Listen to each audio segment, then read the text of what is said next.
નમસ્કાર ગુજરાતના અધિકારી મિત્રો, આજે આપણે જોવાના છે 17 એપ્રિલ 2025નું મોસ્ટ ઇમ્પોર્ટન્ટ કરંટ અફેર। તે પહેલાં ખાસ કરીને ચેનલ ઉપર નવા હોય તો ચેનલને સબસ્ક્રાઈબ કરી લેવી, વિડીયો પસંદ આવે લાઈક કરવો અને તમારા મિત્રો સુધી શેર પણ કરી દેવો। તો ચલીએ આજના ક્લાસની શુભ શરૂઆત કરી દઈએ આપણે। તો વિશ્વ કલા દિવસ 2025 ક્યારે મનાવવામાં આવ્યો હતો? તો 15 એપ્રિલના રોજ આ દિવસ મનાવવામાં આવે છે દર વર્ષે।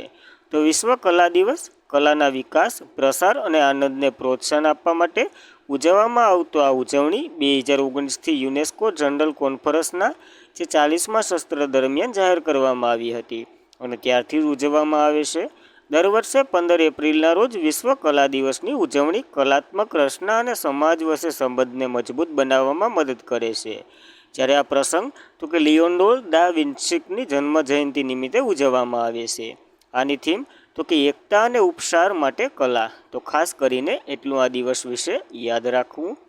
ત્યારબાદ 15 એપ્રિલે તો કે હિમાચલ પ્રદેશ એટલે કે હિમાચલનો જે સ્થાપના દિવસ અથવા તો રચના દિવસ તમે જે કહી શકો એ ઉજવવામાં આવે। તો હિમાચલ પ્રદેશની રચના 15 એપ્રિલ 1948ના રોજ રજવાડાના વિલીનીકરણ બાદ કરવામાં આવી હતી, જે કેન્દ્ર શાસિત પ્રદેશ તરીકે રચના થઈ હતી। ત્યારબાદ હિમાચલ પ્રદેશ ભારતનું 18મું રાજ્ય 25 જાન્યુઆરી 1971ના રોજ બન્યું હતું અને સંપૂર્ણ રાજ્યનો દરજ્જો આપવામાં આવ્યો હતો।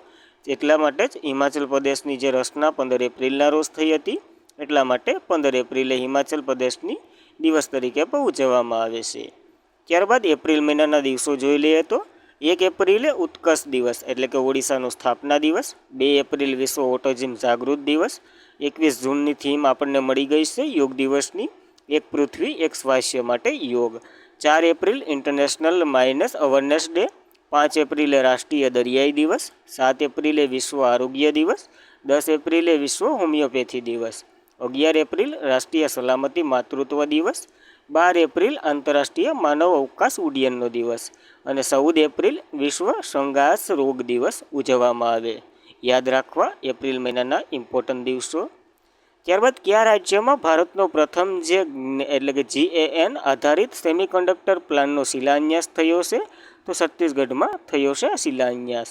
તો છત્તીસગઢના રાયપુરમાં ભારતનો પ્રથમ GAN આધારિત સેમિકન્ડક્ટર પ્લાન્ટ બનવા જઈ રહ્યો છે।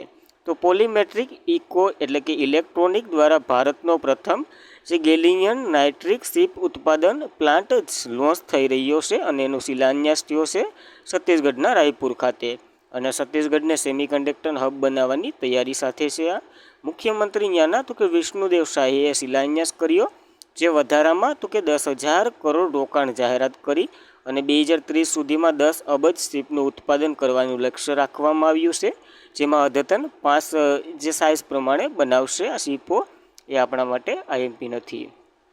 ત્યારબાદ સેમિકન્ડક્ટર એટલે હું એની માહિતી લઈએ, ત્યારબાદ અહીં હું પ્રોડક્ટ થાય એની પણ માહિતી લેશું। વાહક અને ઇન્સ્યુલેશન વચ્ચે જે વિદ્યુત વાહકમાં મધ્યમ કરતી સર્ટિફાઈડ ઘન પદાર્થ કોઈપણ વર્ગનો હોય, ડાયનોન ટ્રાન્ઝિસ્ટર સર્કિટ વિવિધ પ્રકારના ઇલેક્ટ્રોનિક ઉપકરણ ઉત્પાદન સેમિકન્ડક્ટરનો ઉપયોગ કરે છે। તમે જે શીપ જોતા હોય ને એમાં વચમાંથી જે વિદ્યુત પ્રહાર થાય આગળ પાછળ બંને દેખાય એ ટાઈપની શીપ એને સેમિકન્ડક્ટર કહેવામાં આવે છે। અને અહીં માત્ર સેમિકન્ડક્ટર શીપ જ નહીં, radio frequency system, defence electronic અને AI પર કામ કરવામાં આવશે। સામાન્ય રીતે સેમિકન્ડક્ટર ચિપ સિલિકોનથી બનેલી હોય, પરંતુ અહીંયા તો કે ગેલિયમ નાઇટ્રિકથી બનાવવામાં આવશે। શા કારણ? તો કે ગેલિયમ નાઇટ્રિક બનેલી સેમિકન્ડક્ટર ચિપ ઝડપથી વધુ શક્તિશાળી અને ટૂંકમાં ઓલા કરતાં વધારે ફાયદાના છે, તો ગેલિયમની જ બનાવાય ને, તો એ પણ એટલા માટે અહીં છત્તીસગઢમાં બનાવવામાં આવશે। છત્તીસગઢની વાત કરીએ તો મધ્યપ્રદેશમાંથી 24મું રાજ્ય બન્યું હતું 2000ની સાલમાં, રાજધાની રાયપુર છે, મુખ્યમંત્રી વિષ્ણુદેવ સાહી છે અને કેપિટલ રમન ડેકા છે, ગવર્નર રમન ડેકા છે। તો એટલી માહિતી યાદ રાખવી છત્તીસગઢ વિશે। ત્યારબાદ ખેલો ઇન્ડિયા યુથ ગેમ 2025 આપને ખબર છે બિહારમાં આયોજન થવાનું છે। આના માસ્કોટનું અને ગીતનું અને જે સ્લોગન ને બધીનું અનાવરણ થઈ ગયું, તો જોઈએ આમાં હું પૂછું તો કે આનો માસ્કોટ શું છે? તો ગજસિંહ નામનો આનો માસ્કોટ છે, એટલે કે હાથી સિંહ બંનેનું કોમ્બિનેશન। તો બિહારમાં 4 થી 15 મે દરમિયાન ખેલો ઇન્ડિયા યુથ ગેમ 2025ની 7મી આવૃત્તિનું આયોજન થશે। આ રમત પટના, ગયા, રાજગીરી, બેસુરાઈ અને ભાગલપુર જેવા શહેરોમાં યોજાવાની છે। સોમવારે પટનાના મુખ્યમંત્રી એટલે કે પટનમાં એટલે કે બિહારના પાટનાના જે મુખ્યમંત્રી સચિવાલય ખાતે એક આરોગ્ય કાર્યક્રમ દરમિયાન નીતિશ કુમાર અને કેન્દ્રીય રમત મંત્રી આપણા મનસુખ માંડવિયાએ ખેલો ઇન્ડિયા યુથ ગેમ્સ 2025ના માસ્કોટ અને લોગાનું અનાવરણ કર્યું. તો જોઈએ આના વિશે. ખેલો ઇન્ડિયાનો માસ્કોટ તો કે ગજસિંહ રાખ્યો, હાથીની શક્તિ અને સિંહનું હૃદયનું પ્રતીક છે આ. અને માસ્કોટ નાલંદા અને બોધિગયાના જે મંદિરો છે ને એના સ્તંભો છે ને એની કોતરણી પાલવસના આઈકોલ વારસામાંથી લેવામાં આવ્યું છે. તો એ પણ યાદ રાખવું. આનું શીર્ષક તો કે ખેલ કે રંગ બિહાર કે સંગ એવું શીર્ષક સાથે ટાઇટલ ટૂંકમાં. અને લોગોનો રંગ તો કે નારંગી અને લીલો છે, જે સાંસ્કૃતિક ગતિશીલતા છે ને એને રજૂ કરે છે. તો ખાસ કરીને એટલું યાદ રાખવું. અચ્છા, એટલું જ આવ્યું. ત્યારબાદ ગેમ ચાલુ થાય પછી પાછું ભણીશું. ત્યારબાદ ક્યુ રાજ્ય આધારિત અમલીકરણ શ્રેષ્ઠતા યુઆઈડીએના પુરસ્કારથી સન્માનિત કરવામાં આવ્યું છે? તો મેઘાલયને સન્માનિત કરવામાં આવ્યા છે. ટોટલ 2 એવોર્ડો મળ્યા છે. તો મેઘાલયને Union Identification Authority of India દ્વારા 2 શ્રેણીમાં શ્રેષ્ઠ પ્રદર્શન કરનાર રાજ્ય તરીકે માન્યતા આપવામાં આવી છે. એક તો કે બાળકોને ફરજિયાત બાયોમેટ્રિક અપડેટ અને પુખ્ત વયના લોકો માટે આધારિત નોંધણીની ચકાસણી, આ બંને માટે શ્રેષ્ઠ પુરસ્કાર મેઘાલય લઈ ગયું છે.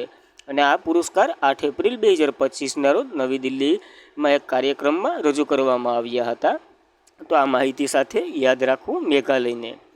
જ્યારે આ યુનિક આઇડેન્ટિફિકેશન ઓથોરિટી ઓફ ઇન્ડિયાની વાત કરીએ તો એના સીઈઓ તો કે ભુવનેશ્વર કુમાર છે. યાદ રાખવું. આધાર કાર્ડને વગેરે જે બહાર પાડે એ આ સંસ્થા અને જે મેટ્રી ઓલી છે ને એના અંતર્ગત આવે છે, મંત્રાલય અંતર્ગત. જ્યારે મેઘાલયની વાત કરીએ તો 1972માં કેન્દ્રશાસિત પ્રદેશમાંથી 21મું રાજ્ય તરીકે અસ્તિત્વમાં આવ્યું હતું, જેનું કેપિટલ શિલોંગ છે. સીએમ તો કે કોનરાડ સંગમા છે અને ગવર્નર CS વિજય શંકર છે. યાદ રાખવી એટલી માહિતી મેઘાલય વિશે. ત્યારબાદ ભારતે શિપિંગ અને પ્રથમ વૈશ્વિક કાર્બન ટેક્સની તરફેણમાં મતદાન કર્યું. તો કોના દ્વારા આ ટેક્સ લાગુ કરવામાં આવ્યો છે? તો IMO દ્વારા લાગુ કરવામાં આવ્યો છે આ ટેક્સ. તો જોઈએ તો સંયુક્ત રાષ્ટ્રની આંતરરાષ્ટ્રીય દરિયાઈ સંગઠન છે ને એની 11 એપ્રિલના રોજ શિપિંગ ઉદ્યોગ માટે જે વિશ્વની પ્રથમ કાર્બન ભાવ પદ્ધતિ એક ઐતિહાસિક કરાર કર્યા છે. ટૂંકમાં જો તમે દરિયામાંથી કોઈ કાર્બનને ઉત્સર્જન થાય અથવા તો જે પ્રદૂષણને વગેરેને લગતા કેમિકલો કે વગેરે લઈ જાઓ ને એનાથી જે નુકસાન થાય ને તો એની ભરપાઈ તમારે કરવી પડશે. એના માટે કાર્બન ટેક્સની એવી એક ટેક્સ લાગુ કરવામાં આવ્યો. ભારત અને અન્ય 62 દેશો સંયુક્ત રાષ્ટ્રની જે સ્લીપિંગ એજન્સી દ્વારા જે સ્લીપિંગ ઉદ્યોગ લાદવામાં આવ્યો હતો ને એના વિરુદ્ધ પ્રથમ વૈશ્વિક કાર્બન ટેક્સના તરફેણમાં મતદાન કર્યું છે. તો યાદ રાખવું, ભારતે તરફેણમાં તોય પણ આ ખરડો પાર થઈ ગયો. અને પહેલીવાર કોઈ સમગ્ર ઉદ્યોગ પર વૈશ્વિક કાર્બન ટેક્સ લાદવામાં આવ્યો, જે 2028 જહાજો કાં તો ઓછા ઉત્સર્જનવાળા ઇંધણો તરફ વળવાનું છે અથવા તો તે પ્રદૂષણ ઉત્સર્જન કરે તેના માટે ફી વસૂલ કરવી પડશે. આવું આના દ્વારા બહાર પાડવામાં આવ્યું છે. આ ટેક્સ તો કે 2030 સુધીમાં $40 બિલિયન સુધીની કમાણી કરવાની આશા રાખે છે, જે તો કે પર્યાવરણ માટે વાપરવામાં આવશે. અને કાર્બન ટેક્સ જે કંપની જેટલો કાર્બન ડાયોક્સાઇડ અને અન્ય ગ્રીનહાઉસ ગેસ ઉત્સર્જન કરશે તેના પર ટેક્સ લાગશે, તે કાર્બન ટેક્સ કહેવાય છે.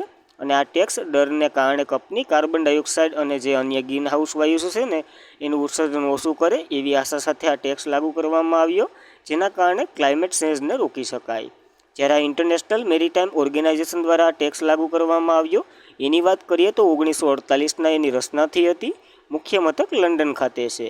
યાદ રાખવી, પ્રથમ વખત આવું થયું છે. તો ત્યારબાદ કયા રાજ્યની શૂન્ય ગરીબી યોજનાનું નામ ડૉક્ટર BR આંબેડકરના નામ પર રાખવામાં આવ્યું છે? તો યોગી સરકારને તમે જોતા જ હશો અને ઉત્તર પ્રદેશે આવું કર્યું છે.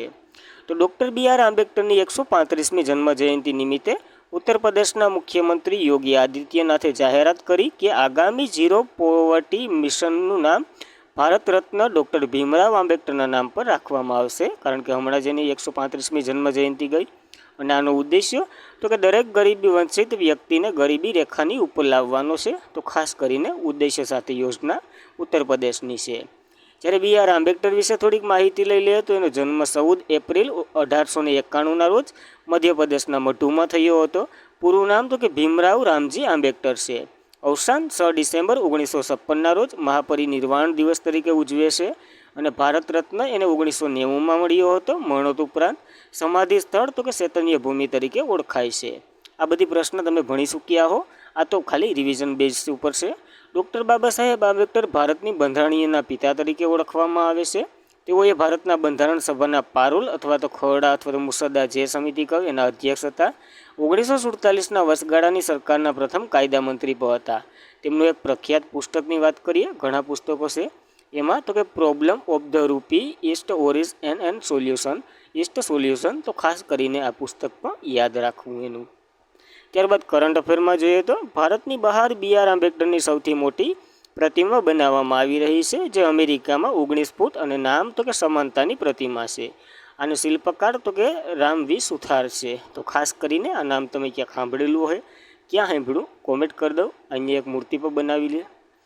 ત્યારબાદ વિશ્વનો સૌથી વ્યસ્ત એરપોર્ટ તરીકે કયા દેશનું એટલાન્ટ એરપોર્ટનું પસંદ કરવામાં આવ્યું છે? તો અમેરિકાનું એરપોર્ટ છે જેને પસંદ કરવામાં આવ્યું છે. તો એરપોર્ટ કાઉન્સિલ ઇન્ટરનેશનલ વર્લ્ડ દ્વારા સોમવારે જાહેર કરાયેલ પ્રારંભિક વૈશ્વિક એરપોર્ટ ડેટા અનુસાર ગયા વર્ષ પર વૈશ્વિક સ્તરે લગભગ 9.5 અબજ મુસાફરો હતા, જે 2019ના રોગચાળા પહેલાં સ્તર કરતાં 3.8% વધારો કર્યો અને 2023 કરતાં 9% વધારો દર્શાવે છે. જ્યારે એટલે કે એરપોર્ટ કાઉન્સિલ ઇન્ટરનેશનલે 170 દેશો અને 2181 એરપોર્ટના હિતોમાં ધ્યાન દઈ અને આ રિપોર્ટ બહાર પાડ્યો છે, જેમાં વિશ્વનું સૌથી વ્યસ્ત એરપોર્ટ ફરી એકવાર હાઇટસ્પીક રેન્સ, જે એટલાન્ટ ઇન્ટરનેશનલ એરપોર્ટ અમેરિકાનું છે. તો એ પણ યાદ રાખવું. બીજા નંબર ઉપર જોર્જિયાનું જે કેપિટલ છે ને શહેર, ડેલ્ટા એરલાઇન હબ છેલ્લા 26 વર્ષ નંબર 1 સ્થાન મેળવ્યું છે અહીંયા.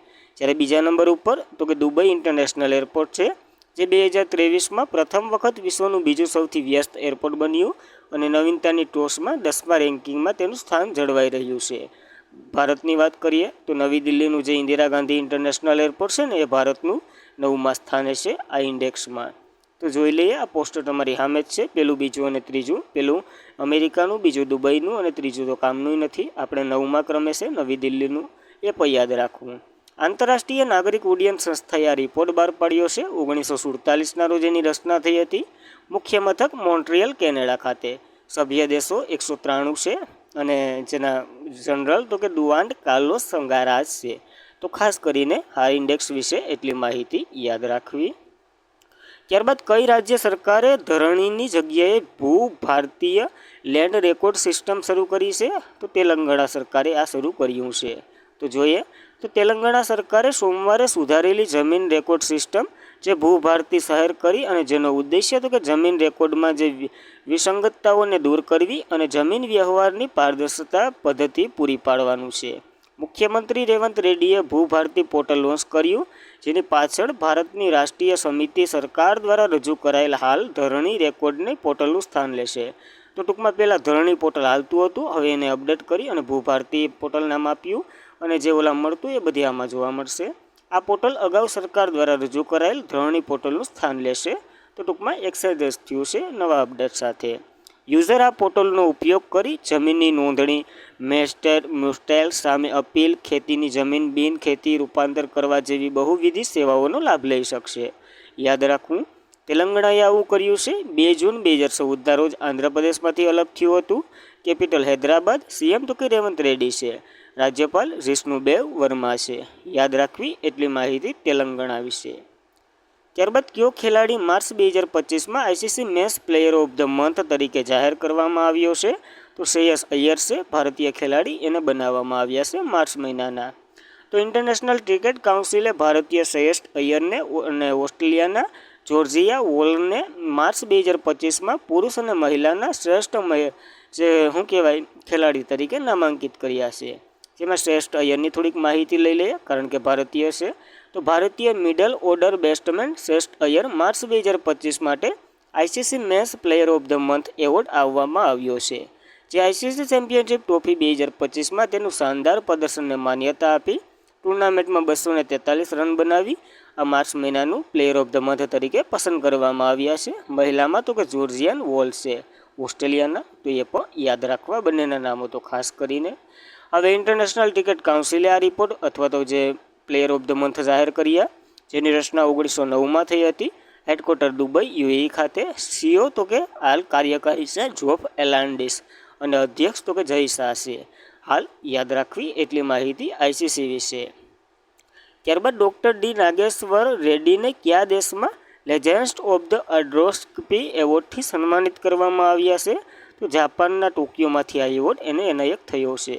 તો હૈદરાબાદના AIG હોસ્પિટલના ચેરમેન ડૉક્ટર નાગેશ રેડ્ડીને ગેસ્ટ્રોઇન્ટેન્શન એટલે કે GI એન્ડોસ્કોપમાં તેમના ગ્રાઉન્ડ બ્રેકિંગ કાર્ય માન્યતા આપવા માટે જાપાનની ગેસ્ટ્રોએન્ટેરોલોજીસ્ટ સમુદાય દ્વારા પ્રતિષ્ઠિત લેજેન્ડ્સ ઓફ ધ એન્ડોસ્કોપી એવોર્ડથી નવાજવામાં આવ્યા છે.